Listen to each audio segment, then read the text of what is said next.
Hi friends welcome to our channel. അപ്പോൾ നമ്മളിന്നൊരു evening വാക്കിന് ഇറങ്ങിയതാണ് കേട്ടോ. അപ്പോൾ അമ്മ ഇപ്പോഴും ഇങ്ങനെ നടന്നുകൊണ്ടിരിക്കുകയാണ്.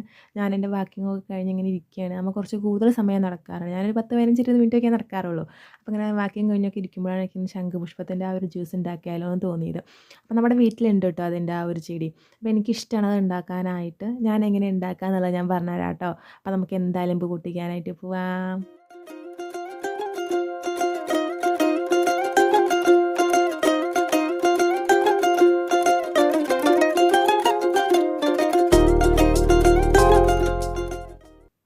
അപ്പം നമ്മൾ ചെടിയൊക്കെ കണ്ടില്ലേ, ഈവനിങ് ആയതുകൊണ്ടാണ് തോന്നുന്നു പൂവിൻ്റെ സൈഡൊക്കെ ഒന്ന് വാടി പോലെ ഉണ്ട്. എന്നാലും കുഴപ്പമില്ല, നമുക്ക് പൊട്ടിക്കാം കേട്ടോ. നമുക്ക് ജ്യൂസിന് ആവശ്യമുള്ള പൂ പൊട്ടിക്കാം. എന്നാലും ഇവിടെ നല്ല മഴ ആയതുകൊണ്ട് ചെടിയൊക്കെ കുറച്ച് ഇങ്ങനെ താഴത്തോട്ട് ഇങ്ങനെ മറിഞ്ഞ പോലെ ആയിട്ടുണ്ട്. അപ്പം ഇന്ന് കുറച്ച് പൂവേ അതിൽ വിരിഞ്ഞിട്ടുള്ളൂ. അപ്പോൾ നമുക്ക് കുറച്ച് പൂ മതി, നമുക്ക് കുറച്ച് പൂ പൊട്ടിച്ചാൽ മതി. കണ്ട് മുട്ടൊക്കെ നാളേക്ക് വിരിയാനുള്ള മുട്ടൊക്കെ നിൽക്കുന്നുണ്ട്.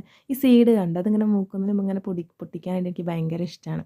എനിക്കത് ഭയങ്കര ഇഷ്ടമാണ്, ഞാൻ അങ്ങനെ ചെയ്യാറുണ്ട്. നമ്മൾ കുറച്ച് പൂവേ പൊട്ടിച്ചിട്ടുള്ളൂ, അത്ര പൂവേ നമ്മൾ പൊട്ടിച്ചിട്ടുള്ളൂ. അപ്പോൾ ഇത് ഉണ്ടാക്കാൻ നമുക്ക് മെയിനായിട്ട് വേണ്ടതെന്നറിയോ, ഒരു നാരങ്ങയാണ്. അപ്പോൾ നാരങ്ങ നമുക്ക് ഒരു അരമുറി എടുത്ത് ജ്യൂസാക്കി മാറ്റി വെക്കുക കേട്ടോ. ഒരു ഗ്ലാസ് വെള്ളം എടുക്കുക, എന്നിട്ട് ഗ്യാസിൽ വെച്ചിട്ട് നമ്മളൊന്ന് ചൂടാക്കുക. ചൂടാക്കിയതിന് ശേഷം നമ്മൾ ഗ്യാസ് ഓഫ് ചെയ്യുക. എന്നിട്ട് അതിലേക്ക് കുറച്ച് ഈ ശംഖുപുഷ്പത്തിൻ്റെ പൂവ് ഇട്ട് കൊടുക്കുക കേട്ടോ. എന്നിട്ട് നമ്മൾ എന്ത് ചെയ്യും, ഒരു സ്പൂൺ എടുത്ത് നന്നായിട്ട് ഇങ്ങനെ ഇളക്കി കൊടുത്തു കഴിഞ്ഞ് കഴിഞ്ഞാൽ അതിൻ്റെ ആ ഒരു കളർ ഇങ്ങനെ ഇളകി വരും ആ ഒരു വെള്ളത്തിലോട്ട്. ഒരു ബ്ലൂ കളറായിട്ട് മാറും കേട്ടോ വെള്ളം. എന്നിട്ട് നമ്മൾ ആ പൂവ് എടുത്ത് കളയുക. ഒരു ഗ്ലാസ്സിലോട്ട് ആ വെള്ളം ഒഴിച്ചിട്ട് നമ്മൾ അതിലോട്ട് ആ നേരത്തെ പിഴിഞ്ഞ് വെച്ച ആ നാരങ്ങ ഉണ്ടല്ലോ അതിലോട്ട് ഒഴിച്ച് കൊടുക്കുക. അപ്പോൾ ആ ഒരു കളർ ചേഞ്ച് നല്ല രസമാട്ടോ കാണാനായിട്ട്.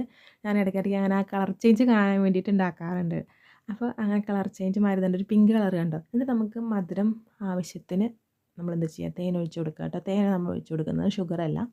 മധുരം എത്രയാണോ വേണ്ടത് അതിനനുസരിച്ച് നമ്മൾ തേൻ ഒഴിച്ച് കൊടുത്തതിന് ശേഷം ഒരു സ്പൂൺ എടുക്കുക, നന്നായിട്ട് മിക്സ് ചെയ്യുക. ഇത്രയേ ഉള്ളൂ നമ്മുടെ ജ്യൂസ്. അപ്പോൾ ഇതിനൊരു ലെമൺ ജ്യൂസിൻ്റെ ഒക്കെ ഒരു ഫ്ലേവറാണ് കേട്ടോ. പ്രത്യേകിച്ചൊരു ഫ്ലേവറൊന്നും ശംഖുപുഷ്പം ചേർക്കുന്നതുകൊണ്ട് ഉള്ളതായിട്ട് എനിക്ക് തോന്നിയിട്ടില്ല.